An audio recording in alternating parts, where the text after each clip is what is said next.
After my sister's funeral, my dad threw a wooden box into the river and walked away. When I ran closer, I heard a faint sound from inside. "Please, be empty," I whispered, dragging it out. I pried it open, and what was inside left me speechless. Rain stitched the river into broken glass the day we buried my sister Lucy.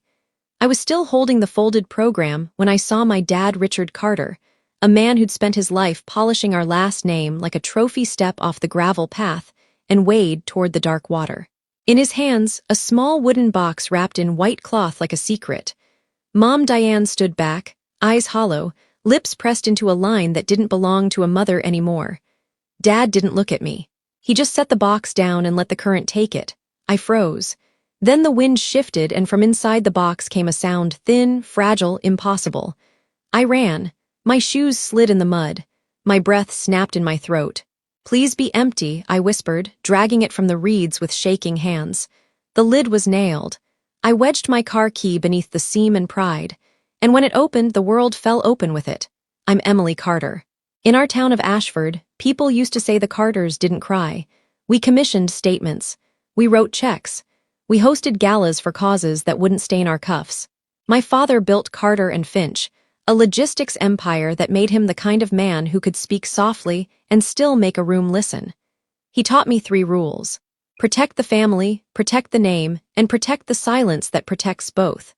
Lucy never fit in those rules.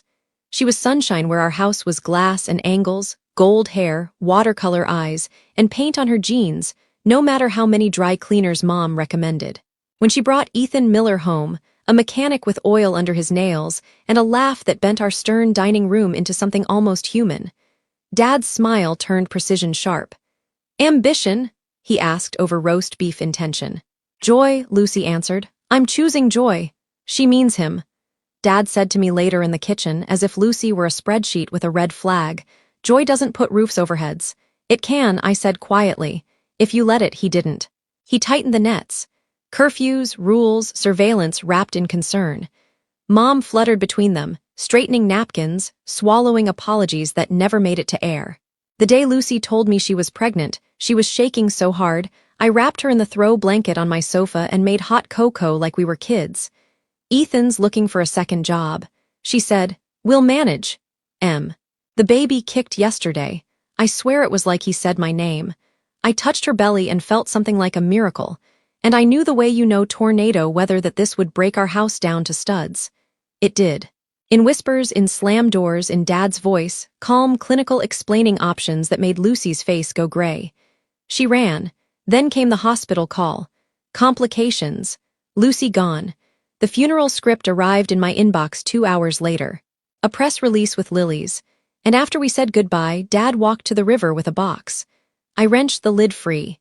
Inside lay a newborn wrapped in white cotton, lips bluish, a soft whimper snagging the air like thread.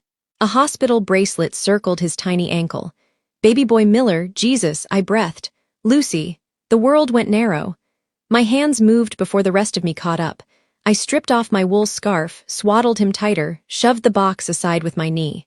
"Hey, hey," I whispered, scooping him to my chest. He was warm but not enough. His breath fluttered like something deciding whether to stay. "Igno," Mr. Carter voice now just gravel and a rusted hinge. "Give him to me." I turned, heart slamming. "You threw him in the river." He blinked. "You don't understand. Try me." He looked past me to the water, the current tugging at reeds like nervous fingers. The papers were complicated. The timing. "Your sister's choices created a child," I snapped. "A human." Mom's whisper cut the air. "Richard, please." He didn't move. "We can fix this, Emily." "Fix." I clutched the baby closer. "He's not a stain." Sirens lived in my blood. After that, I ran for the car. Mom stepped aside without looking at me. Dad stayed where the mud met his shoes, eyes cold as ledger lines.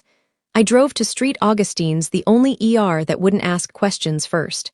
The triage nurse, broad-shouldered, tough-eyed, took one look and shouted, "Is it now?" She asked for the story, and I gave her a version with sharp edges sanded down. "Found him near the river," I said. "Alone?" She stared a fraction too long, then nodded, already moving. "You saved him." "I think he saved me," I said, and realized it was true. They took him. They wrote his name as Baby Carter because I said it fast and with a face that said, "Don't argue." I sat in a plastic chair between a vending machine and the future, shaking so hard I spilled coffee down my coat. When the doctor finally came, he said, "Early distress, mild hypothermia, but responsive. He's a fighter." "Of course he is," I whispered. "He's Lucy's." I named him Lucas, not Luke. Lucas because it sounded like a bridge between Lucy and us. I signed foster papers with hands that had studied dozens of million-dollar presentations and had never felt this unsteady. I went home to my apartment and learned the choreography of bottles and 3 o'clock a.m. sirens disguised as cries. The first night, I fell asleep on the floor beside the bassinet, one hand inside so he could curl his tiny fingers around mine. When he did, something rewired. On day 3, Dad's car slid to the curb like a verdict. He didn't buzz. He appeared because men like him don't ask for doors. I met him in the hall outside my unit. Lucas, a warm weight against my chest. "Enough," he said. "Soft, dangerous. You've had your moment. Give me the child and I'll handle the necessary arrangements." Arrangements like drowning. My voice didn't sound like mine. It sounded like steel flexing. His jaw flexed back.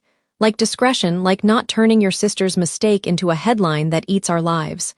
Lucy wasn't a mistake. He stared at Lucas. Something flickered. Maybe fear, maybe regret. Maybe nothing I was willing to name. "Emily, you will regret this rebellion. I already regret every time I didn't stop you sooner." "Diane," he said without looking because of course Mom was behind him, gray and flinching. "Tell her." Mom swallowed. Your father, he's scared." "So am I said, but not of the truth." Dad stepped forward and I stepped back and we did that silent waltz until my door hit my shoulder blades. "You can't keep him," he said. "Watch me." "And money," he said like it was oxygen. "You'll need it. Lawyers, child protective services, the press. I have friends," I lied. "And spine."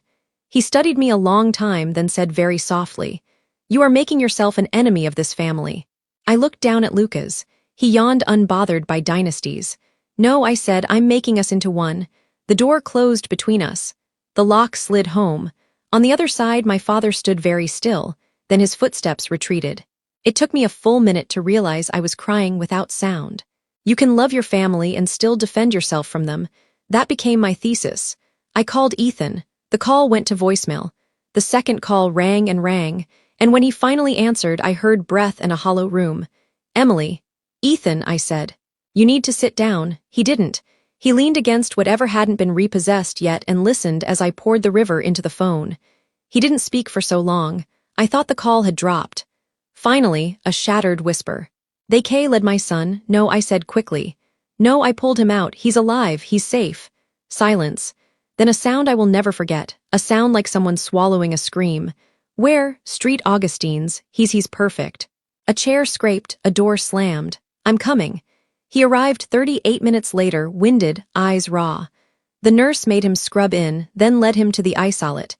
He put his palm on the plastic and crumpled, shoulders shaking.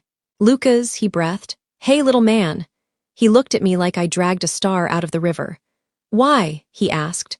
One word, the whole trial. "Because Lucy would never forgive me if I didn't," I said, "and because I didn't know how to be her sister and let him go." We made a plan in the language of people who can't afford to lose. Petition for emergency guardianship. Document everything. Copy hospital records. Keep a log of calls, threats, gifts with strings, apologies that weren't. We built a file thick enough to stop a bullet and thin enough to hide under my mattress. Dad sent flowers big enough to rob oxygen from the room. "Congratulations on your charity," the card said. It wasn't signed. Mom sent a text at 2:13 am. "I'm sorry. I'm so sorry." I stared at it until the letters blurred. At dawn, Lucas opened his eyes fully for the first time. They were the exact blue of Lucy's favorite paint. He blinked like someone waking into a world on purpose.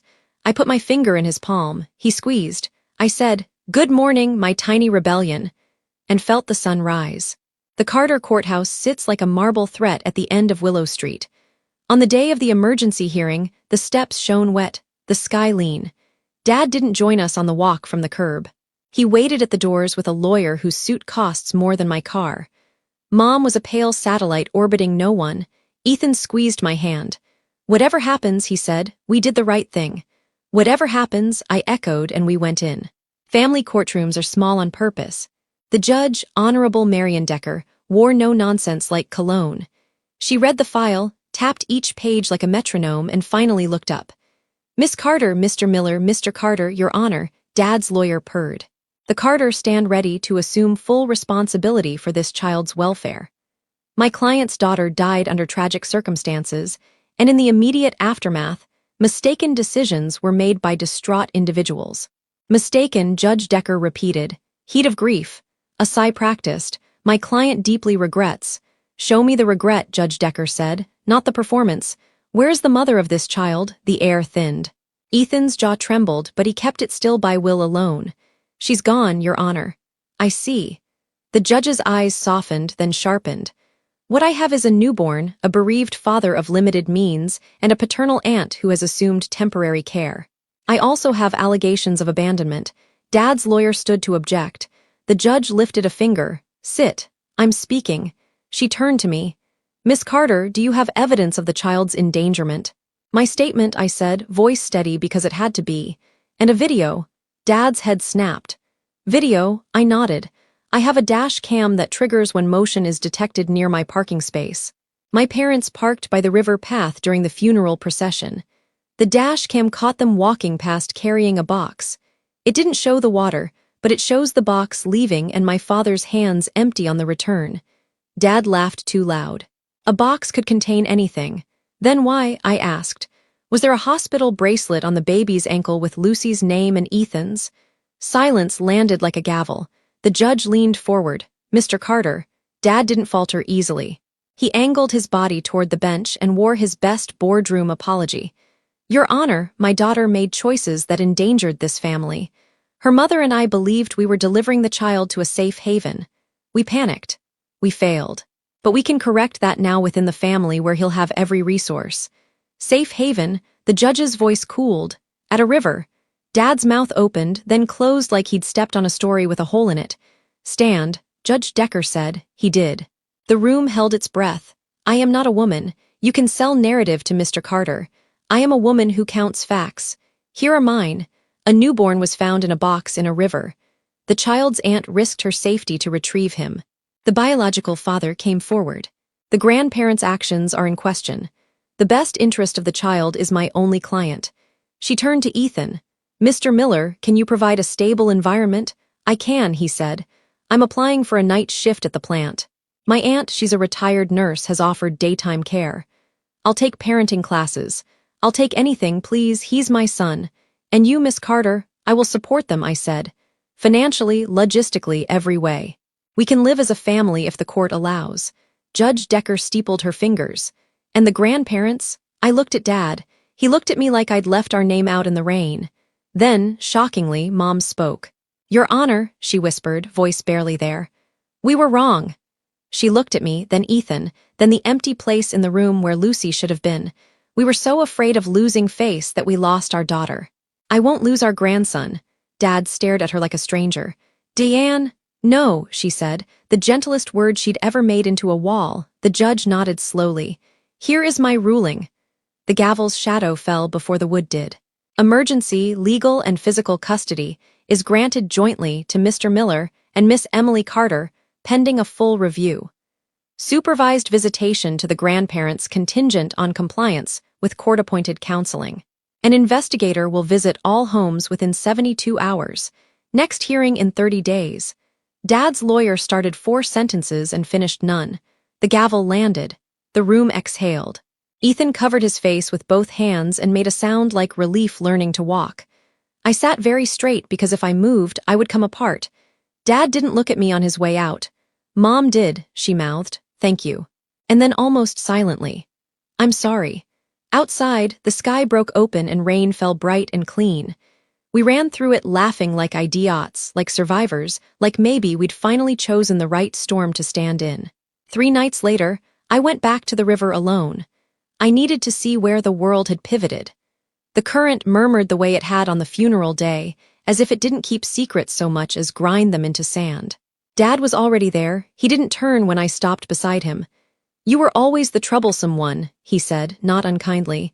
"I should have known it would be you. It had to be someone." I said I just got there first. He breathed in, breathed out, ruined. I was raised by a man who thought reputation was God. I sacrificed everything to that altar. You think I don't wake up hearing Lucy's voice?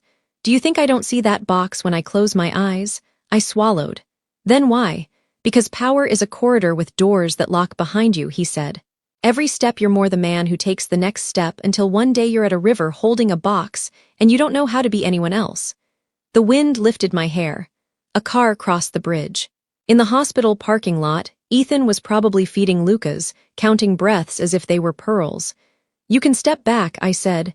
You can always step back. Can I? He asked. When your childhood taught you that stepping back is death. He finally looked at me. He looked smaller. You humiliated me in that courtroom. I saved your grandson. I paused. And maybe what's left of you. He laughed then. A broken thing. You won, Emily. No, I said. Lucas did. We stood a while longer listening to the water. Write and rewrite the same sentence.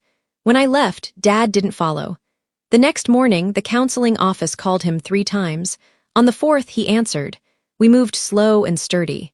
Ethan took the night shift at the packing plant. I took mornings with Lucas.